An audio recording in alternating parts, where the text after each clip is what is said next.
Mandago, do solemnly swear that the evidence that I shall give before this committee in respect to matters before the committee shall be the truth, the whole truth, and nothing but the truth, so help me God. Most welcome. And I think we are dealing with you for the first time in 2017, 2018. Yes, Chair. Mr. Chairman, I hereby table the following documents before the committee: management responses and accompanying annexures for the county executive of Uasin Gishu County for the following financial years: 2015-2016, 2016-2017, and 2017-2018. The accumulation of pending bills is contrary to Treasury Circular reference AG 3101/75, requiring accounting officers to establish effective financial controls and maintain financial discipline in order to achieve efficient utilization of resources and ensure adherence to financial regulations and procedures to curb accumulation of pending bills. Part of the reason why we are not able to pay our pending bills is the late disbursements from Treasury. And I was just drawing your attention to the fact that if you look at our cumulative pending bills as county government, it amounts to 318,611,634. If you check that against the disbursement that were made on the 7th of July, which is 856 million, Chair, 495,194, it means in the first instance, if the money was disbursed as required, we could not have any reason as county government of Uasin Gishu to have had those pending bills. And I want to say, Chair, I think we have been a very prudent county government. If you look at our track record in terms of pending bills, we are among the few counties that have never spent beyond their budget. So the issue that stands out quite clearly, yes, it doesn't matter if the money is sent between whatever it is, 27th and 30th of June, they cannot spend it. They cannot. There's no way they can spend it. Yes, but from our part. So then what is the validity of a circular? Yeah. If you disperse the money so late and you expect them to spend it in accordance with the circular. What we do, Honorable Chair, after we disperse the money, like this time on 29th June, is just a day before the year ends. Then we give them a window of 2 weeks so that they can utilize the same. You are breaking the law. Okay, this has come Chair. with cash management. it's a cash money. Chair, Huh? I think since the Big Five are partners with us, why don't you have this conversation when we have a meeting with them? No, I just want to clarify because it's a matter that we want to get clarity on it, that they cannot spend that money if it's released very late. You agree with that? The question then that will arise, how did you subsequently treat the pending bills after the 30th of June? To me, Chair, these bills, the bills are pending. Treasury has delayed in disbursing the funds. I would also expect this committee to ask why they're not disbursing timely, because it is part of what is generating this problem. If we had our funds on time and we don't pay under group pending bills, I think that's the time that we could have issues to say, why are you accumulating against the Treasury circular? So if Treasury always gets away with late disbursement on account of cash flow management, then the ripple effect of that cash flow management will be definitely passed to counties in terms of paying those who have supplied goods and services to the county. If you look at the last tranche of 456, what was pending bills that those that the suppliers had already provided for to be paid by 30th June were 318. Some of the occasioning challenges can be seen whenever we receive a circular from National Treasury on the NDR process, closure process. One of it is eliminating the system requesters in the IFMIS. By somewhere 15 June, requesters are not allowed to be in the system, IFMIS system. The authority is removed, only the invoicers in the system. So if a bill has come to the level of procurement and a requester has been eliminated to initiate a payment, we cannot do anything at that time. Only that the Treasury will allow us to just invoice what has already passed that stage. So at times some of these spent bills will be reported because suppliers, of course, we have this knowledge that whenever they know after closure of financial year, it takes around 3 months for county governments to initiate, to begin to pay. So because of that fear, they begin to push in their payments. They work hard to push in towards the end of the financial year. And at that time, the system requesters has been eliminated in the system. So we have another challenge again. So audit will have to capture that one as a pending bill. It doesn't mean funds are not there, but now we'll have to roll over the funds. Now we have under absorption of the budget by 21%. How are these two related? Is it that you're not paying your suppliers, and now, you know, I would deduce that there are so many stalled projects in Audit or in Western Gishu County because of under absorption of the budget? One of the biggest challenges when you see our rollover, and I agree with Senator Lekina, bulk of that rollover money was actually meant for hospitals. And the challenge we had with those hospitals is that we had contractors who are not performing, and we had to terminate their contracts, then now have to retender so that those projects. But since these are projects that we already started, and they are a multi-year project, we had to keep budgeting and of course increasing the allocation so that we work towards achieving the completion of the project. Part of the audit queries here are actually on that project, but just to jump ahead is to say that we have now been able to resolve those contractual issues except one, but the rest we've been able to resolve, and the projects now are ongoing at a very good, I would say at a very good pace. 5.2 outstanding interest. The statement of assets and liabilities reflects accounts receivable outstanding interest figure of Kenya shillings 5,413,207 issued to staff for purpose of local travel and was due for surrender on or before 30th June 2018.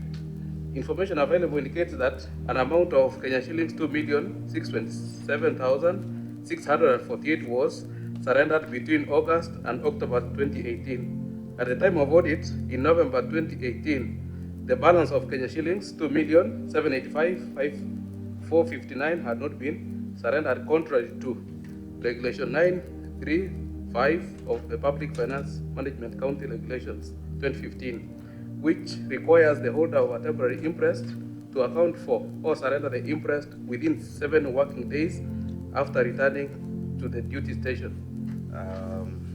The auditor says the issue has been addressed, but the law speaks to surcharging plus interest. I'm not seeing a column for interest, so maybe auditor, you need to come out clearer if the issue has really been addressed or not. The recoveries were not recovered plus interest. It is the first time I'm also learning that they are supposed to add an interest. In fact, the Chair, I'll be very happy to implement the interest part. Yes, 93.5. A holder of a temporary interest shall account or surrender the interest within 7 working days after returning to duty. In the event of the interest holder failing to account for or surrender the interest on the due date, the accounting officer shall also take immediate action to recover the full amount from the salary of the defaulting officer with an interest at the prevailing central bank rates. I think you are duly advised, Governor. So, Governor, is your undertaking that you will actually impose the interest? In fact, as soon as I learn the country. Thank you, Governor, thank you. I think it's just doing things in the right way. The law must be followed, that's why it's there for our own guidance. The effectiveness of internal controls, governance, and risk management systems.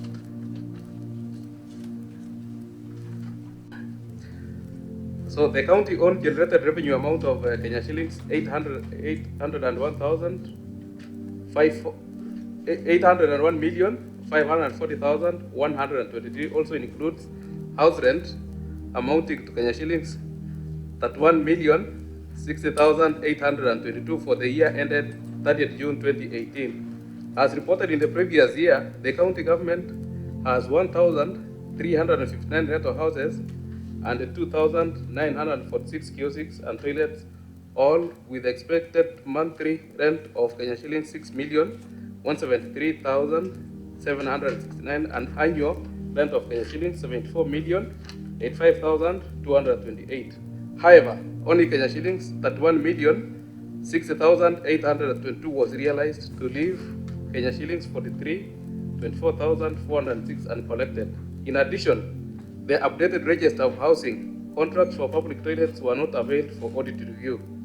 Further, record of rent arrears availed reveal that the county government is owed rent arrears amounting to Kenya shillings 254,362,629 as at 30th June 2018, due from tenants.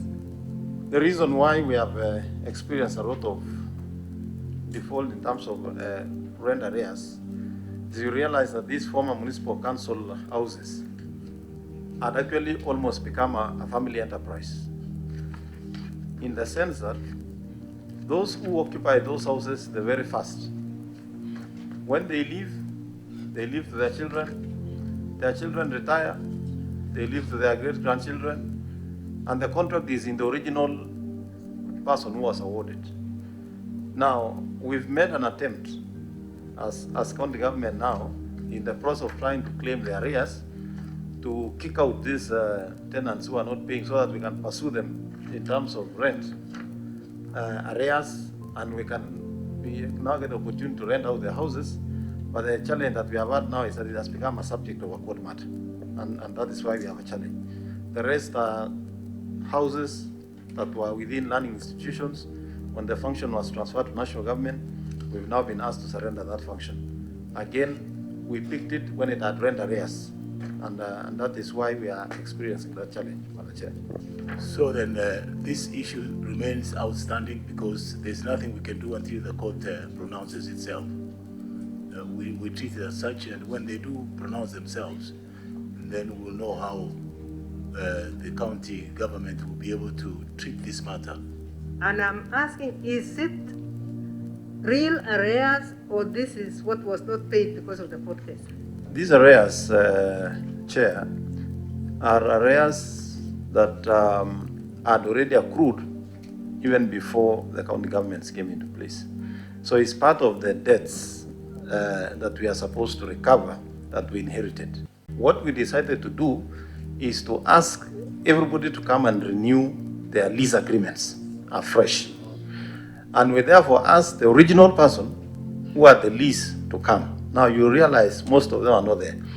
And that is that is now where we wanted now as county government to get hold of them and say, you have no lease, you are occupying our house illegally, so you must clear the arrears because you are the one we have found you inside, or we sell the things inside there, or you come and sign a fresh lease, pay the arrears, and we get now your new records into our system so that we are dealing, the person paying the rent should actually be the person occupying the house.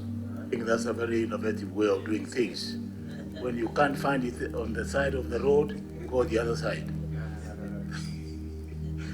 I think the main moral question here is the issue of the outstanding arrears in the rent for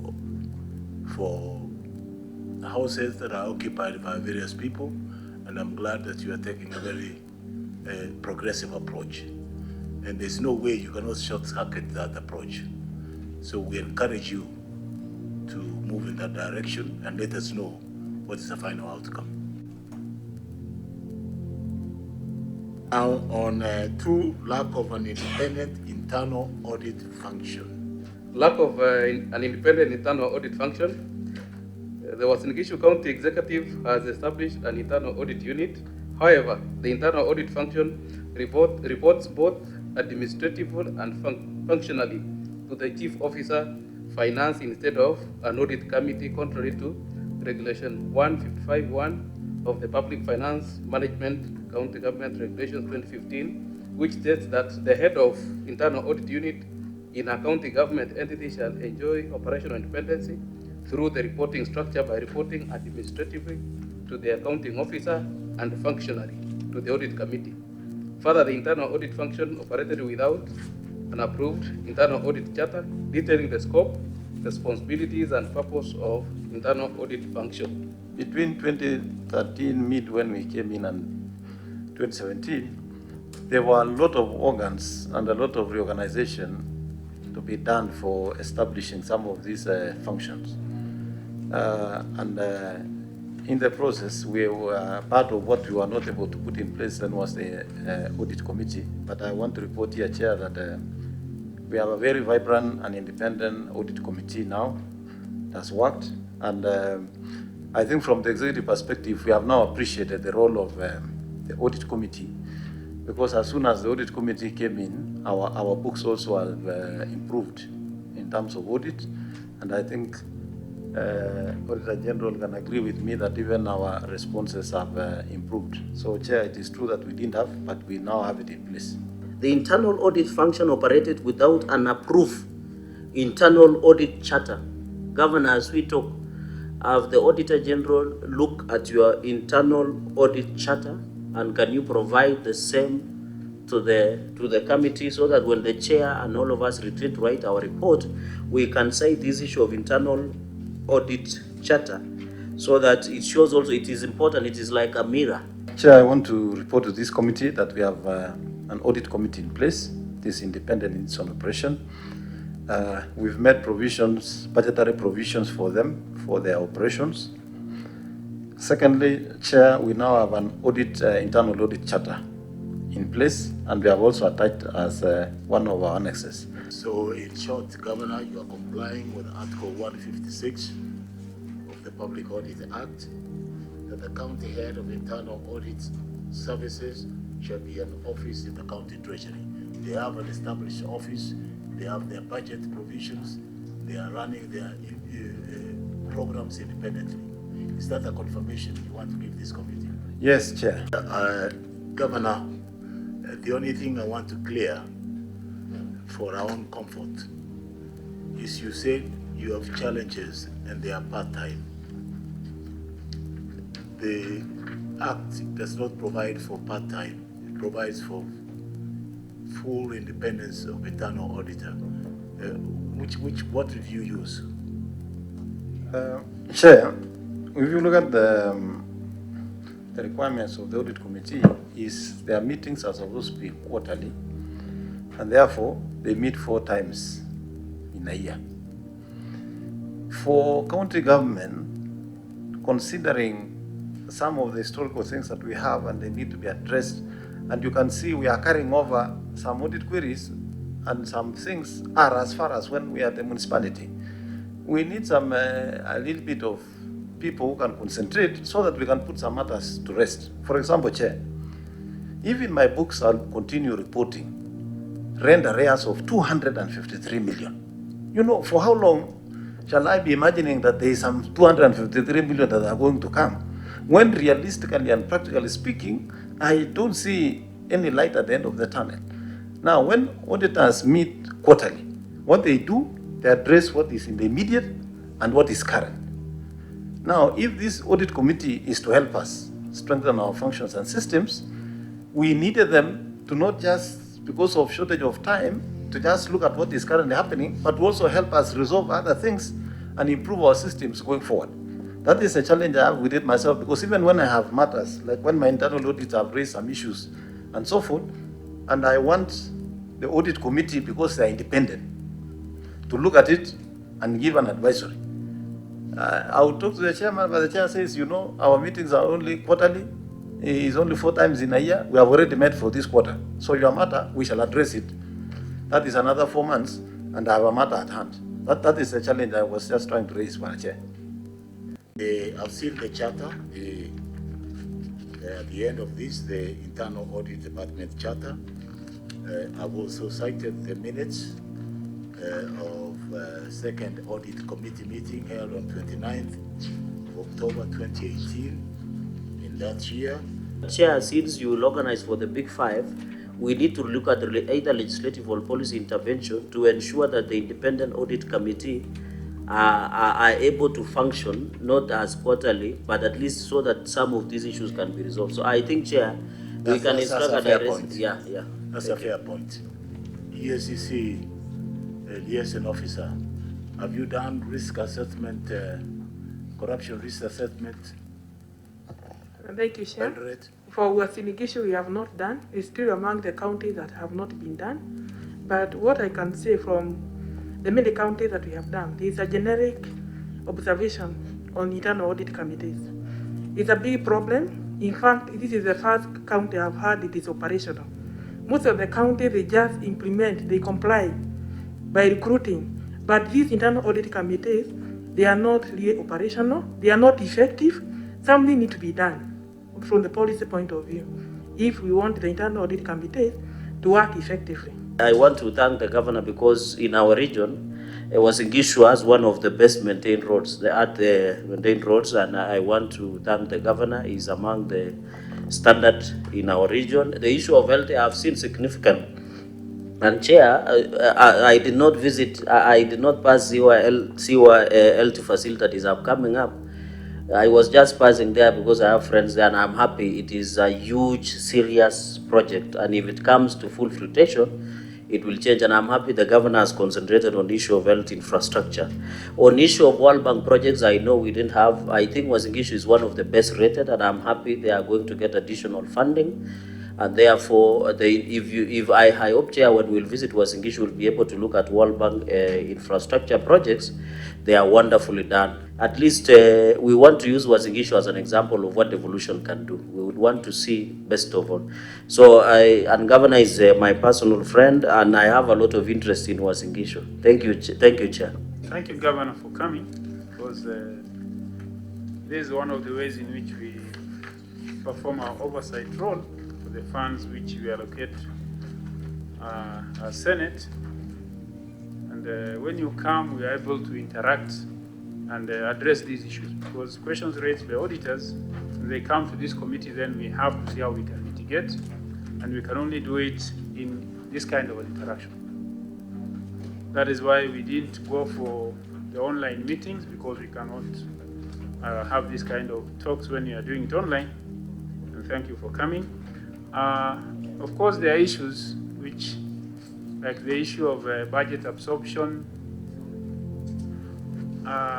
Auditors have been citing them in all counties. To me, personally, it sounds very academic, because you are being held to account for something which you haven't received. The auditors can continue writing about it until Treasury disburses all the money. I think that one, to me, it looks like it's a wake-up call for Treasury more than for the counties. I'd like to urge the governor to work backwards from 2 years backwards from now and make sure that he doesn't leave anything pending. It is good to be remembered for projects completed than to have a number of them scattered. But really, the team that you have the capacity to do it. So I just want to urge him to make sure that we have nothing. I would like to borrow from Senator Gerard Gay, who did not declare the interest he has in Wasingishu, that it is good to leave the county as a good example of devolution, and I think you have the capacity to do it. It's just the small things that we are all watching and saying, let's get things done. I want to say, Chair, we don't have a problem appearing this committee. I'm personally on record. Ever since I became governor, I've honored all the summons 100%, except when I was on paternity leave. Finally, Chair, to make a commitment as county government of Wasingishu that we are going to work very hard to ensure that we follow the regulations, we implement the recommendations of audit, so that we can strengthen the system. Our work, and for me as a second-term governor who might leave office, but I think Senate and Parliament are doing something that can spell otherwise, is not just to leave legacy in terms of projects, but we would also want to leave a robust public service that has systems that are operational in place that can outlive our times. Thank you very much, Chair. From your presentation today, I'm fairly convinced that you are hands-on governor. You have the grip of what is going on, and you appreciate the problems of audit as they appear in the audit reports. And I'm glad that you have taken some efforts to resolve this issue before coming here. The ones you are not able to resolve, that's why this committee exists, so that we can mitigate. When we finally write our report, it's a fair report, it has equity and fairness. We don't want to blame anybody for anything, but on issues that we have discussed, and we've had a dialogue like we have done today, and we have agreed which way forward. So I want to encourage you. It will be a pleasure for us when Clark, when you do an itinerary, are they here or? Yes, they're there. When they do an itinerary, one of the areas that we need to visit along that region is Western Gishu and Trans Nzoia.